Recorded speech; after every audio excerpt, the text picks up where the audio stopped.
ओम नमस्ते सकल मित्रगण। आज शुभ विजया। आशा करी सकलेই ভালো আছেন। আমিও পরমেশ্বরের কৃপায় ভালো আছি। চলে আসলাম উপনিষদের আলোচ্য বিষয় নিয়ে। আজকে আমরা আলোচনা করব কেন উপনিষদ।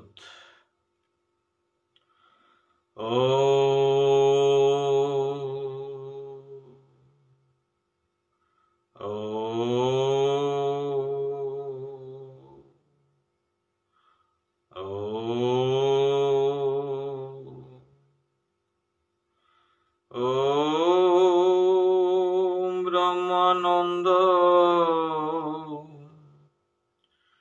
परम सुखद केवल ज्ञानमूर्ति द्वन्द्वातीत गगन सदृशं तत्तमसोदिलक्षम् एकं नित्यं विमलमचलं सर्वदा शाश्वतम् भवातीतं त्रिगुणरहितं सद्गुरुं नमामि। ॐ यस्माज्जातं जगत् सर्वं यस्मिन्नेव विलीयते येनेदं धार्यते चैव तस्मै श्रीगुरवे नमः। ॐ श्रीगुरवे नमः। ॐ श्रीगुरवे नमः। ॐ श्रीगुरवे नमः।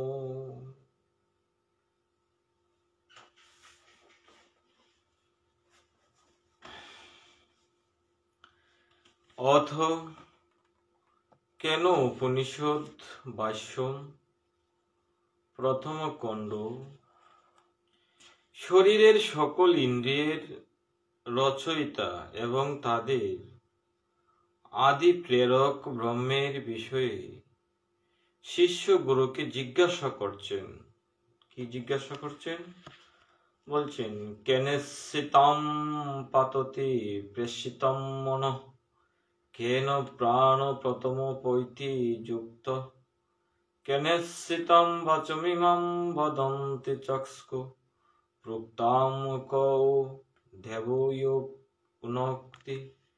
বলছেন কার দ্বারা প্রেরিত হয়ে মন সব বিষয়ে ধাবিত হয়, অর্থাৎ কার দ্বারা প্রেরিত হয়ে মন নিজের বিষয়ে ধাবিত হয়, কার দ্বারা সকল ইন্দ্রিয়ের থেকে প্রথম ক্রিয়াশীল প্রাণবায়ু নিজ কর্মে নিয়োজিত হয়ে নিজ কার্য করে, কার দ্বারা প্রেরিত হয়ে মানুষ বাক্য উচ্চারণ করে অর্থাৎ কথা বলে, কোন প্রসিদ্ধ প্রকাশক দেব চক্ষু ও কর্ণকে নিজ নিজ কার্যে নিযুক্ত করেছেন। বলছেন কার দ্বারা প্রেরিত হয়ে মন নিজের বিষয়ে ধাবিত হয় এবং কার দ্বারা সকল ইন্দ্রিয়ের থেকে প্রথম ক্রিয়াশীল প্রাণবায়ু সকর্মে নিয়োজিত হয়ে নিজ কার্য করে এবং কার দ্বারা প্রেরিত হয়ে মানুষ বাক্য উচ্চারণ করে, কোন প্রসিদ্ধ প্রকাশক দেবচক্ষু ও কর্ণকে নিজ নিজ কর্মে নিযুক্ত করেন। যজুর্বেদে বলা হয়েছে সপ্ত ঋষয় প্রতিহিতাম শরীরে।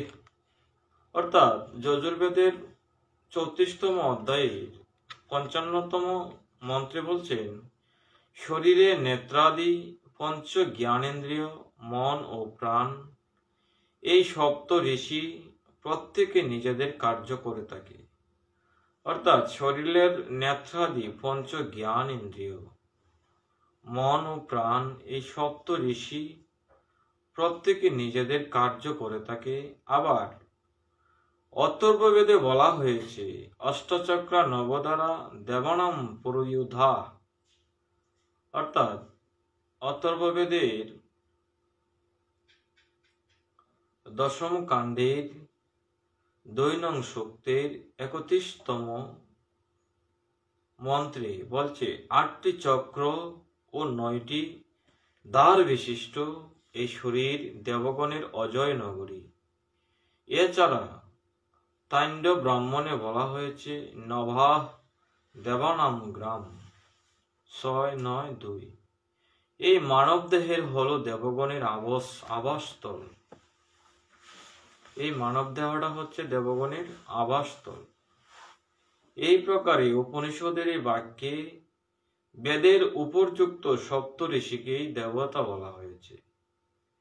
যদিও ব্যবহারিকভাবে শরীরের এরা জীবাত্মার অধীন হয়ে কার্য করে থাকে, কিন্তু এদেরকে বিষয় গ্রহণের সামর্থ্য পরমাত্মাই দান করেন। চক্ষু রূপেরই গ্রহণ করে, রসের নয়। কর্ণ শব্দেরই গ্রহণ করে, রূপের নয়। এই যে প্রত্যেক ইন্দ্রিয়ের নির্ধারিত ব্যবস্থা দেখা যায়, তা জীবের দ্বারা সঞ্চালিত ব্যবস্থা নয়, পরম ব্রহ্ম এর নিয়ন্তা। কোন ব্যাখ্যাকার এই শ্রুতিকে জীবাত্মার প্রকরণে প্রয়োগ করেন। অর্থাৎ মন আদি ইন্দ্রিয় সমূহের প্রেরক হল মনুষ্য শরীরের অধিষ্ঠাতা জীবাত্মা, কিন্তু জীব দেহা ইন্দ্রিয় সংঘাতের নির্মাতা না হওয়ার কারণে কেন শব্দ দ্বারা জীবের কর্তৃত্বের গ্রহণ করা উচিত নয়, আর উত্তর প্রশ্নের অনুকূলই হওয়া উচিত। এজন্য পরবর্তী শ্রুতির উত্তর দ্বারা এটি সুস্পষ্ট হয় যে এই প্রশ্ন ব্রহ্ম বিষয়ক, অর্থাৎ ঈশ্বর বিষয়ক। অতএব প্রশ্নগুলো জীব বিষয়ক হিসেবে প্রেরণ করা সর্বদা অসঙ্গত, প্রকরণ বিরুদ্ধ।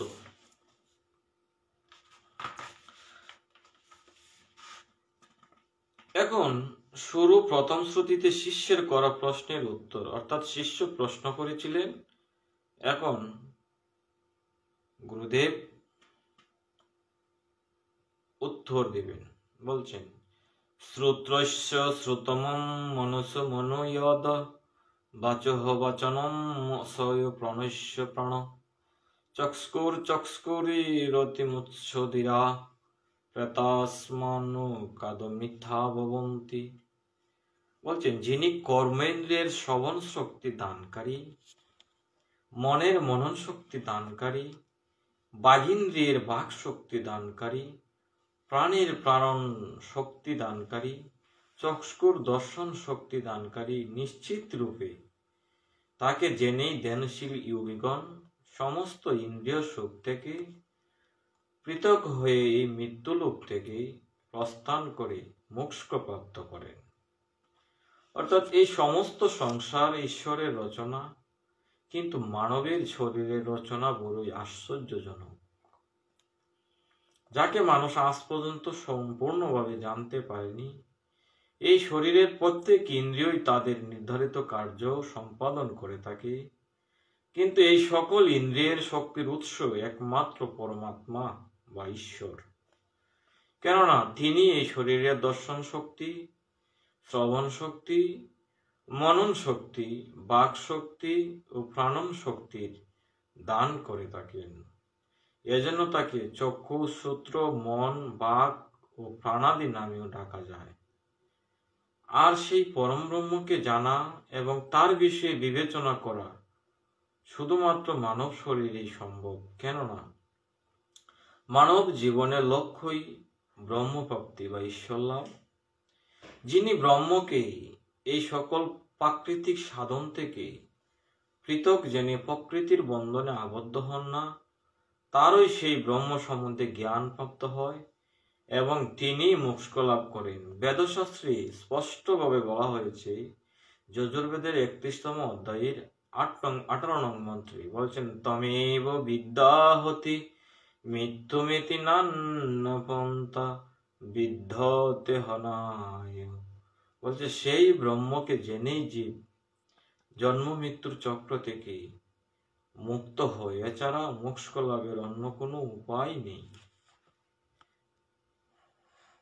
সেই পরম ব্রহ্ম ইন্দ্রিয় গোচর নয়, এই বিষয়ে গুরু প্রাচীন আচার্যগণের সাক্ষ্য দিয়ে বলছেন,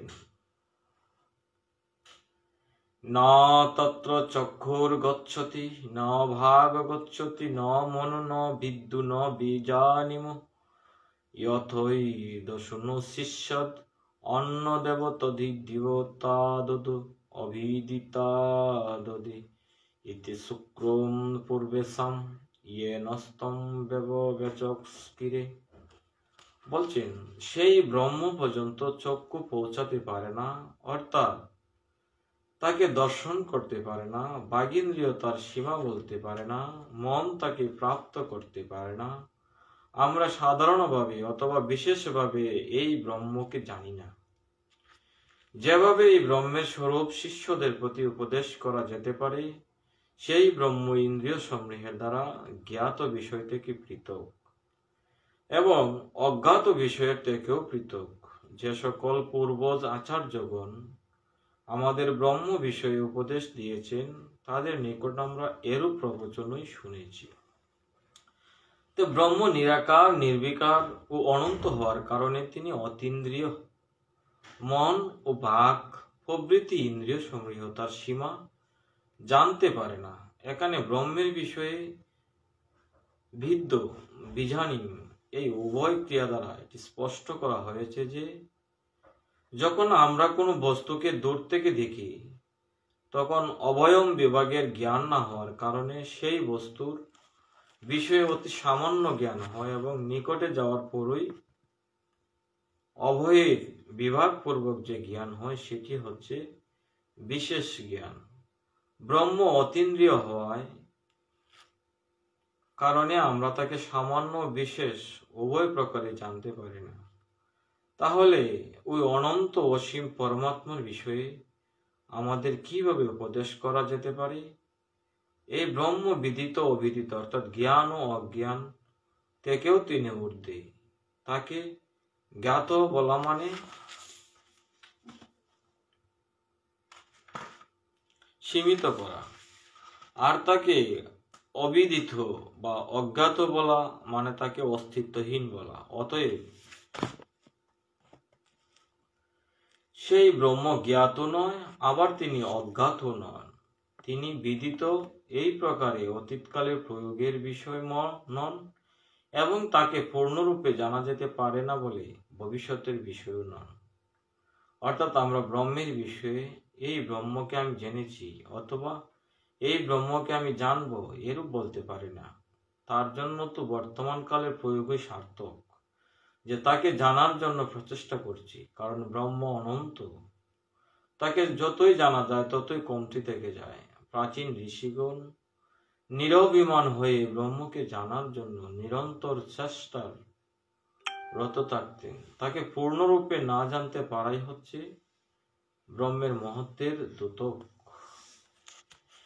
এবার 4 নং শ্লোকে বলছেন প্রথম খণ্ডের কেনোপনিষদের, এই পরম ব্রহ্ম বাক্যের দ্বারা জ্ঞাতব্য বিষয় নয় কেন এবং কার উপাসনা করা উচিত, এই বিষয়ে গুরু শিষ্যকে বলছেন ইয়াদ বাচান ভুবিদিতম ইয়েন ভাগবুদতে তমেব ব্রহ্ম তম ভিদ্দি নেদম ইয়দিমুপাসতে। যিনি বাণী দ্বারা প্রকাশিত হন না, বরং যার দ্বারা বাণী প্রকাশিত হয়, তাকেই তুমি ব্রহ্ম বলে জেনো। এই যে বাণীর বিষয় শব্দাদি কার্যরূপ জগৎ যাকে মানুষ উপাসনা করে, এটি ব্রহ্ম নয়। নমস্তে, যিনি যুক্ত হয়েছেন বলছে ইয়দ বাচানুবোদিতম ইয়েন বাগভূদ্যতে তদেব ব্রহ্ম তম বিদ্ধি নেদম ইয়দিমুপাসতে। যিনি বাণী দ্বারা প্রকাশিত হন না, বরং যার দ্বারা বাণী প্রকাশিত হয় তাকেই তুমি ব্রহ্ম বলে জেনো। এই যে বাণীর বিষয় শব্দাদি কার্যরূপ জগৎ, যাকে মানুষ উপাসনা করে, এটি ব্রহ্ম নয়। ব্রহ্মকে বাণী মানে বাগিন্দ্রিয় দ্বারা উচ্চারিত শব্দগুচ্ছ দ্বারা প্রকাশ করা যায় না, বরং ব্রহ্মের দ্বারা রচিত নিয়ম দ্বারা বাগিন্দ্রিয় শব্দাদি উচ্চারণের শক্তি লাভ করে। ব্রহ্ম বিভিন্ন প্রকারের অক্সকর উচ্চারণের জন্য তার স্থান নির্ধারিত করে দিয়েছেন। সেসব স্থানে ওই অক্সকরের উচ্চারণ হয়ে থাকে, তার অন্যতা হয় না। আর এই বাক্য উচ্চারণ দ্বারা জড় পদার্থের জ্ঞান লাভ করতে পারলেও বাণী দ্বারা ব্রহ্ম সম্বন্ধে যথার্থ জ্ঞান লাভ করা যায় না। কারণ ব্রহ্মের ধারণা ও তার সত্তা তথা শক্তি দ্বারা বাক্য উচ্চারণের প্রবৃত্তি হয়। কেবল শব্দের উচ্চারণ দ্বারা ভৌতিক জড় পদার্থের জানা যেতে পারে, কিন্তু ব্রহ্মজ্ঞান লাভ করা সম্ভব নয়। কারণ ব্রহ্ম কোনো ইন্দ্রিয়গ্রাহ্য বিষয় নয়। এজন্য যার নির্ধারিত নিয়ম অনুসারে বাণী প্রকাশিত হয় তাকেই তোমরা ব্রহ্ম বলে জানবে। এখানে যেসব বিষয়কে ইদম বলে সংকেত করা হয়েছে, অর্থাৎ বাক্যের বিষয় শব্দাদি কার্যজগৎ, যাকে মানুষ উপাসনা করে, তা ব্রহ্ম নয়। ব্রহ্ম মনের বিষয় নয় কেন এবং কার উপাসনা করা উচিত, এই বিষয়ে বলছেন ইয়স্নসনমন্যতে ইয়ানহর্মনুমতম তদেব ব্রহ্মতম বিদ্ধি নেদম ইয়দিমুপাসতে। অর্থাৎ কেন উপনিষদের প্রথম খণ্ডের 5 নং শ্লোকে বলছেন যে মনসা নমনুতে ইয়েনাহর্মনুমতম তদেব ব্রহ্মতম বিদ্ধি নেদম ইয়দিমুপাসতে। যাকে মন দ্বারা জানা যায় না, বরং যার দ্বারা মন জ্ঞাত হয়, এরূপ ব্রহ্মবেত্তাগণ বলেন, তাকেই তুমি ব্রহ্ম বলে জেনো। এই যে মনের বিষয় সমূহ যাকে মানুষ উপাসনা করে, এটি ব্রহ্ম নয়। এখানে ব্রহ্ম মনের দ্বারা জ্ঞাতব্য নয় বলে প্রতিষেধ করা হয়েছে। এর তাৎপর্য হচ্ছে মনের এত সামর্থ্য নেই যে ব্রহ্মকে পূর্ণরূপে জেনে নিজের সীমাতে আনতে পারে। ব্রহ্ম মন অপেক্ষাও সূক্ষ্ম হওয়ার কারণে তিনি মনের জ্ঞাতব্য বিষয় নন, বরং অন্তর্যামী হওয়ার কারণে ব্রহ্মই মনকে জানেন। যদিও মন অত্যন্ত সূক্ষ্ম, তবুও ব্রহ্মই মনের জ্ঞাতা, মন তার জ্ঞাতা নন। কারণ সংস্কারবিহীন মন তার নিকট পৌঁছাতে পারে না। অর্থাৎ সংস্কারবিহীন মনের দ্বারা ব্রহ্মকে উপলব্ধি করা সম্ভব নয়। যেমন তত্ত্বরীয় উপনিষদে বলা হয়েছে ইয়তো বাচু নিবর্তন্তে অপ্রাপ্য মনসা সহ। তত্ত্বরীয় উপনিষদের 2:9-1 বলছেন মনের সঙ্গে বাক প্রভৃতি ইন্দ্রিয় সমূহ তাকে না পেয়ে প্রত্যাবর্তন করে, অর্থাৎ ব্রহ্মকে প্রকাশ করতে অসমর্থ। কারণ ব্রহ্মকে জানার শক্তি মন ও ইন্দ্রিয় সমূহের নেই। যেহেতু এই ব্রহ্মকে ইন্দ্রিয় দ্বারা প্রত্যক্ষ করা যায় না, সেজন্য তার সম্পূর্ণ গুণ সম্পর্কে অনভিজ্ঞ হওয়ার কারণে মনের দ্বারা তার সম্বন্ধে বিচার বা চিন্তন করা যেতে পারে না। কিন্তু যা কিছু বিচার করা যায় সেগুলো তো ওই ব্রহ্মের শক্তি ও নিয়মের সহায়তা দ্বারাই হয়। এজন্য এই সমস্ত মনের বিষয়সমূহ, অর্থাৎ সুখ, সংকল্প, কামাদি মনের বৃত্তিসমূহ যাদের উপাসনা মানুষ করে, তা তো ব্রহ্ম নয়। জগতের সমস্ত নিয়মের যিনি রচয়িতা, যার সহায়তা দ্বারা মন কার্য করে, অর্থাৎ মনন শক্তি লাভ করে, তাকেই ব্রহ্ম বলে জানতে হবে। টিকাকার মহর্ষি দয়ানন্দ সরস্বতী এই শ্রুতির তাৎপর্য লিখেছেন, মন দ্বারা ইয়ত্তা করে যা মনন বহির্ভূত, যিনি মনকে জানেন সেই ব্রহ্মকে তুমি জানো ও তারই উপাসনা করো। যা ব্রহ্ম থেকে ভিন্ন জীব ও অন্তঃকরণ, ব্রহ্মের স্থানে তার উপাসনা করো না। সত্যার্থ প্রকাশ, সমুল্লাস 11:5।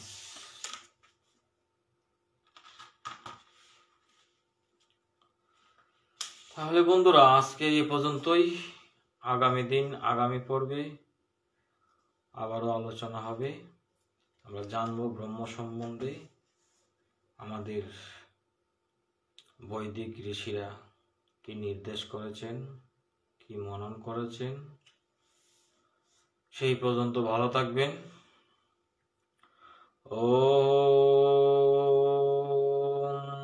সর্বে ভবন্তু সুখিনঃ, সর্বে শান্ত নিরাময়, সর্বে ভদ্রাণি পশ্যন্তু কশ্চিৎ মা দুঃখভাগ ভবেৎ। ওম শান্তি, ওম শান্তি, ওম শান্তি। পৃথিবীর সকলেই সুখী হোক, সকলেই রোগমুক্ত হোক, কস্মিন কালেও যেন কেহ দুঃখ বোধ না করে। হে ঈশ্বর, আদি দৈবিক, আদি ভৌতিক ও আধ্যাত্মিক এই ত্রিতাপ জ্বালাকে শান্ত করো। হে ওঙ্কার রূপী ঈশ্বর, তুমি শান্তি স্বরূপ। হে ওঙ্কার রূপী ঈশ্বর, তুমি শান্তি স্বরূপ। হে ওঙ্কার রূপী ঈশ্বর, তুমি শান্তি স্বরূপ।